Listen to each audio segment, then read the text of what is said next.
Hello दोस्तों। आज की कहानी बेहद रोमांटिक है, इसलिए प्लीज़ पूरी सुनें। मेरा नाम संजना है और मेरी उम्र 35 साल है। मैं इसी गांव के आखिरी छोर पर बनी हुई एक छोटे से कच्चे मकान में रहती हूँ। मेरी शादी अजय से हुई थी, जो अब शहर में नौकरी करता है। हालांकि शादी के शुरुआती दिन खुशी के थे, लेकिन वक्त के साथ अजय की दूरियां बढ़ती चली गईं। अब अजय महीने में एक बार भी गांव नहीं आता और हमारे बीच प्यार जैसी कोई भी चीज़ नहीं बची। घर संभालना, बच्चों का ख्याल रखना और दिन रात काम करते रहना ही मेरी ज़िंदगी बन गई है। एक दिन हमारी पुरानी वॉशिंग मशीन ख़राब हो गई। इस मशीन को ठीक कराना मेरी मजबूरी थी, क्योंकि मैं इसमें ही सारे कपड़े धोती थी और नई मशीन खरीदने के लिए मेरे पास पैसे नहीं थे। मैंने अजय को फ़ोन किया तो उसने कहा, गांव से किसी टेक्नीशियन को बुला लो, मैं नहीं आ पाऊंगा। उसका ये जवाब सुनकर मेरा दिल टूट गया। खैर, मैं क्या करती, गांव में मशीन ठीक करने वाला ज़्यादा नहीं मिलते थे। लेकिन पड़ोसन ने एक नए टेक्नीशियन का नंबर दिया। मैंने उसे बुलाने का फैसला किया। अगले दिन दोपहर में दरवाजे पर दस्तक हुई। बाहर एक राजू नाम का लड़का खड़ा था। उम्र यही कोई 18-19 साल थी और शरीर उसका गठीला था।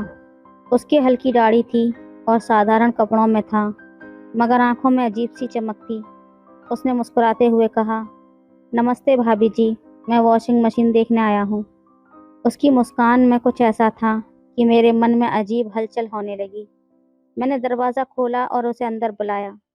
वो धीरे धीरे चलते हुए ड्राइंग रूम से होते हुए मशीन के पास पहुँच गया। मैं उसके पीछे पीछे चल रही थी, मानो उसके हर कदम की आहट को महसूस कर रही हूँ।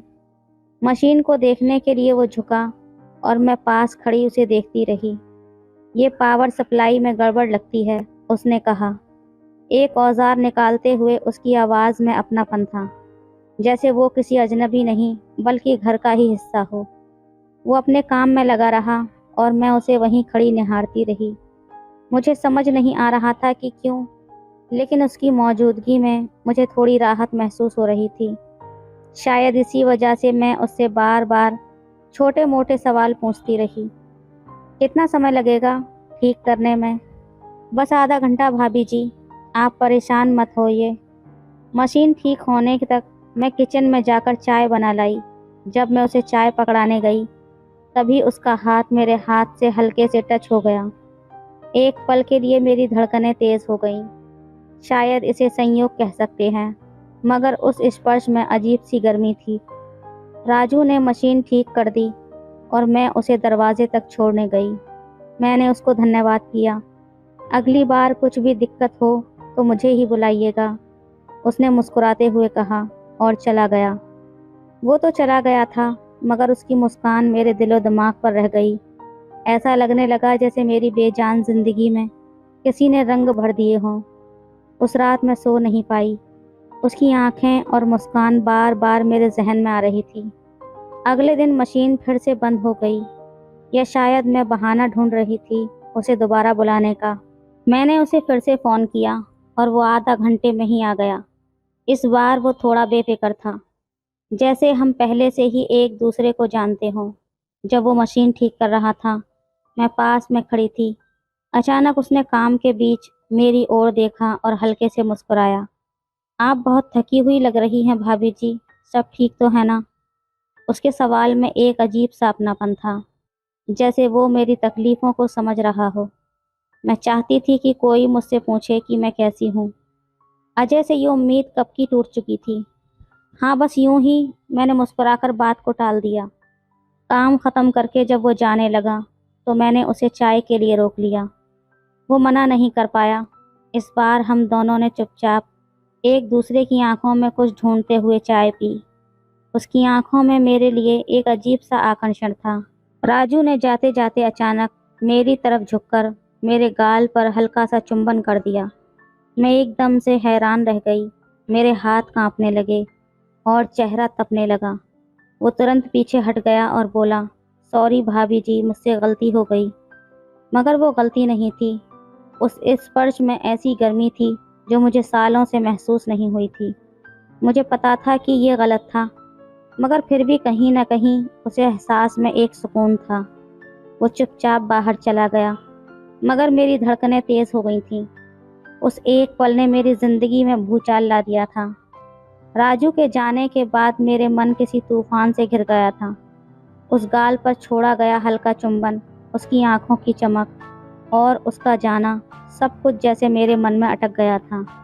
मैंने खुद को समझाने की कोशिश की, मगर दिल के किसी कोने में एक अजीब सी तृप्ति महसूस हो रही थी। अगले दिन फिर सुबह की वही भाग दौड़ शुरू हो गई। बच्चों के कपड़े धोने थे, रसोई संभालनी थी और घर के बचे हुए काम खत्म करने थे, मगर दिल और दिमाग राजू के ख्यालों में ही खोया रहा। इसी बीच फिर से वॉशिंग मशीन ने काम करना बंद कर दिया। अब मैं समझ गई थी कि ये समस्या बार बार क्यों हो रही थी। मशीन नहीं, शायद मैं ही बार बार उसे देखना चाहती थी। शाम होते होते मैंने उसे फिर फ़ोन किया। मशीन फिर से रुक गई है। राजू, क्या तुम आ सकते हो? वो कुछ देर चुप रहा, फिर बोला, भाभी जी बस 15 मिनट में आ रहा हूँ। 15 मिनट में वो फिर से घर के दरवाजे पर खड़ा था। इस बार वो पहले से भी ज़्यादा आत्मविश्वास से भरा लग रहा था।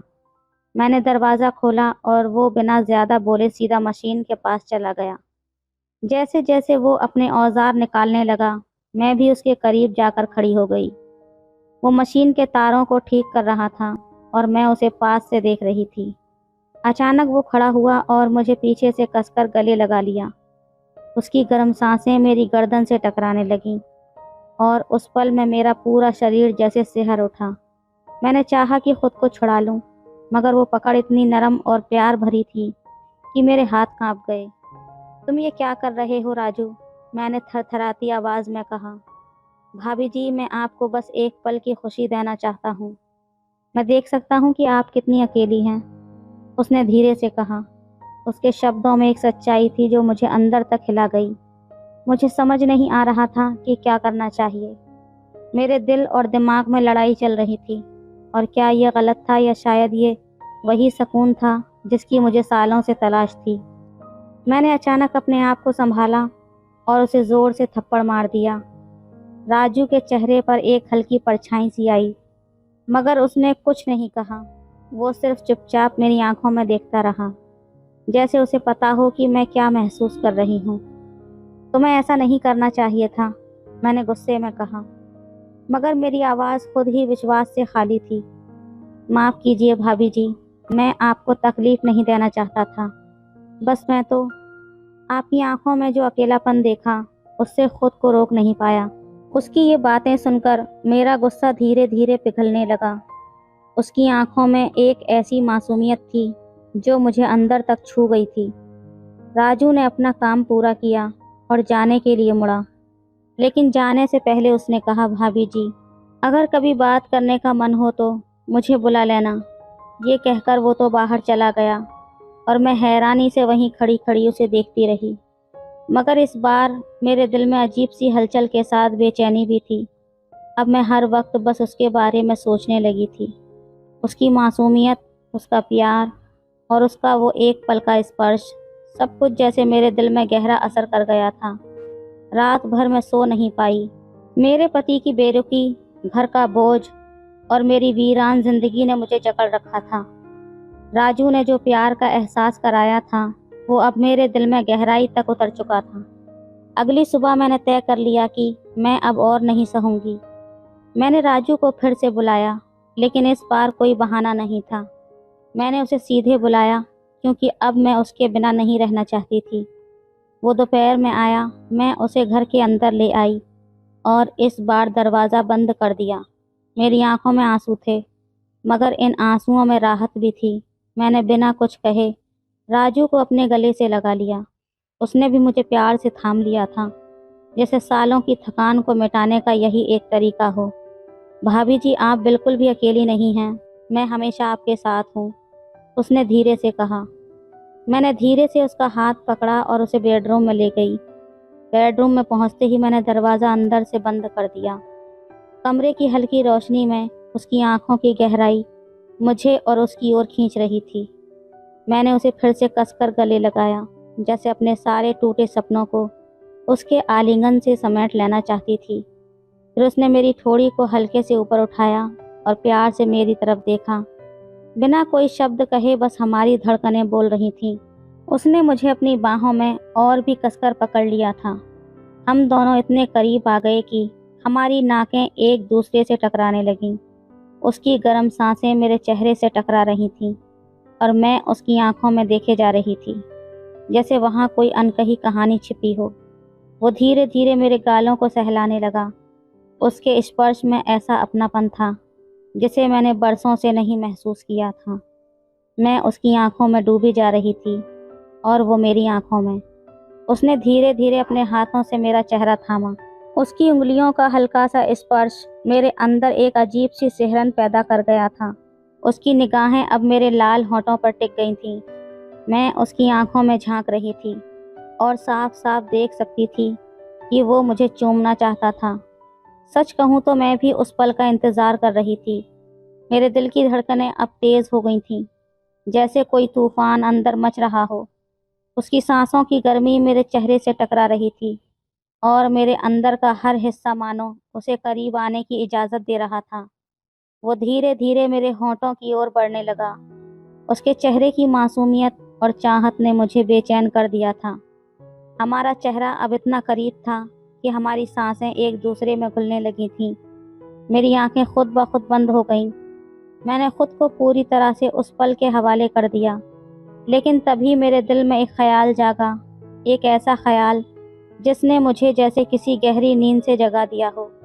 मैंने तुरंत अपने हाथ से उसके सीने पर हल्का सा दबाव डाला और उसे रोक दिया।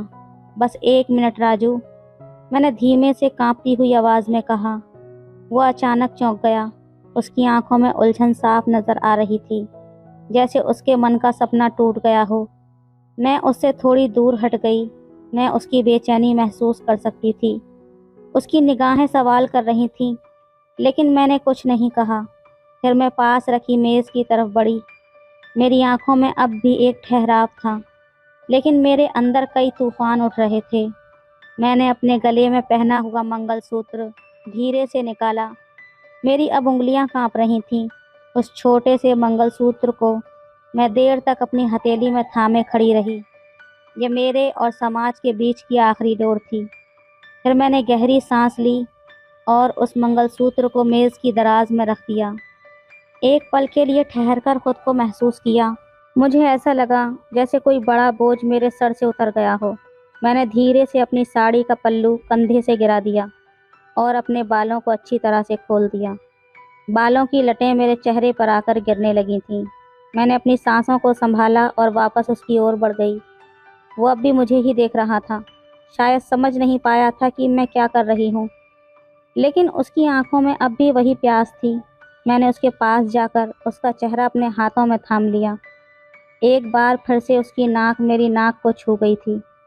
मेरी सांसों और उसकी सांसों का संगम हो चुका था। अब मैं किसी सोच में नहीं थी। मेरे मन के सारे बंधन टूट चुके थे और फिर मैंने उसे चूमा। उसका पहला स्पर्श ऐसा लगा जैसे मेरी आत्मा से सारा बोझ उतर गया हो। उसके होंठों की नमी ने मेरे दिल के सारे दर्द को मिटा दिया था। ये कोई साधारण चुंबन नहीं था, ये मेरे दिल और आत्मा का मिलन था। उसने अपने हाथ मेरी कमर पर रख दिए और मुझे और करीब खींच लिया।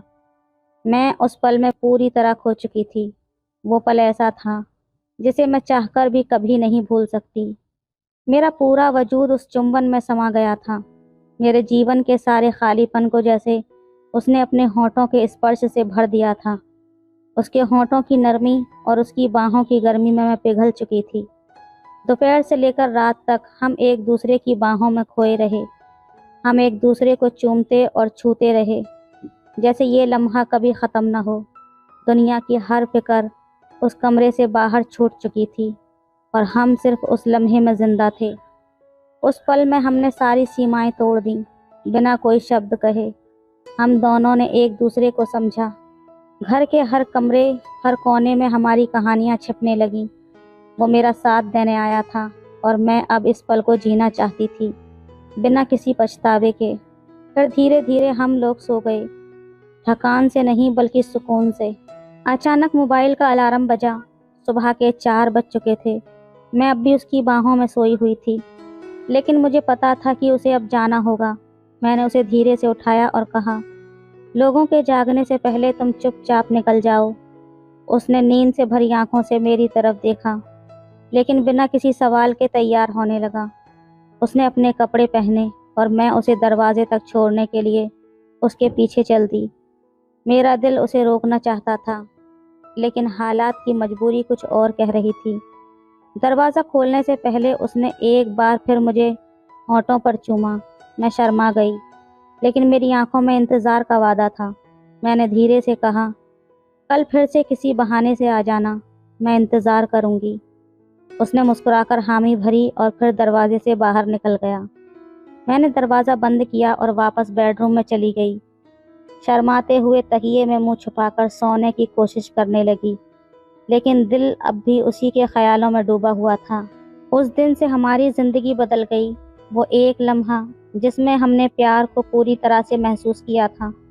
सब कुछ शांत था, मगर दिलों में एक नई ऊर्जा जाग चुकी थी।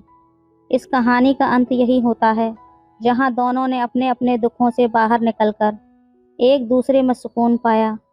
ये कोई अंत नहीं, बल्कि एक नई शुरुआत थी, जो हमें बताती है कि ज़िंदगी के हर मोड़ पर प्यार हमें फिर से जीना सिखा सकता है।